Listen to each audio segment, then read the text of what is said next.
ఈ మధ్య జరిగిన ఉపరాష్ట్రపతి ఎన్నికల్లో జగన్ పార్టీ, వైఎస్ఆర్సిపి, భారతీయ జనతా పార్టీకి ఎందుకు సపోర్ట్ చేసింది అనేటువంటి విషయంపై ఆంధ్ర రాష్ట్రంలో చాలా పెద్ద ఎత్తున డిస్కషన్ జరుగుతున్నది.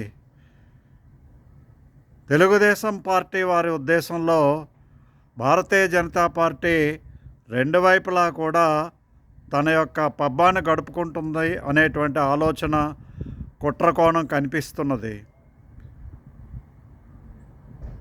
మరికొంతమంది దృష్టిలో జగన్ కేసుల నుండి తప్పించుకోవడానికి ఈ విధంగా చేస్తున్నాడు అనేటువంటి విషయాన్ని బయట పెడుతున్నారు.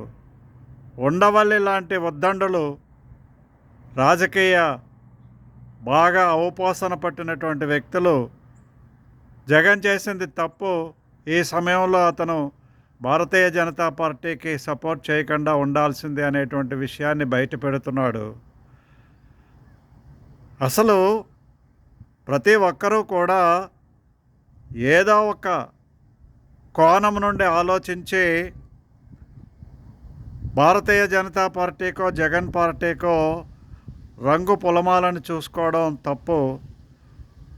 ఇలా సపోర్ట్ చేయడానికి జగన్ ఏమైనా పిచ్చోడా? జగన్కి ఎటువంటి మేలు ఉండదు అనుకుంటే ఎందుకు చేస్తాడు? జగన్కు కావాల్సింది ఏంటి? కేసుల నుండి బయటపడ్డమా? అవి ఎవరు తప్పించలేరు. మరి ఏంటి అతను కోరుకుంటున్నది?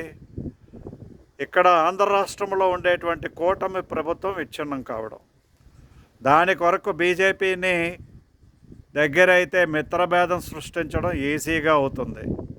ఈ మిత్రభేదం కోసం మాత్రమే అతడు ప్రయత్నాలు చేస్తున్నాడు తప్ప బీజేపీతో అనుబంధం కోసం కాదు, బీజేపీని పెంచి పోషించడానికి కాదు. ఏదో రకంగా ఈ కూటమిని విచ్ఛిన్నం చేస్తేనే రానున్న రోజుల్లో జగన్ పార్టీకి అవకాశాలు ఆంధ్ర రాష్ట్రంలో ఉంటాయి. అది సుస్పష్టం. ఈ చిన్న విషయాన్ని మిస్ అయ్యి ప్రతి ఒక్కరూ కూడా పెద్ద పెద్ద జర్నలిస్టులు పెద్ద పెద్ద వాదోపవాదాలు చేస్తూ జగన్ మీద బురద చల్లడం లేదా బీజేపీ పార్టీని ఆడిపోసుకోవడం అనేటువంటిది మంచిది కాదు.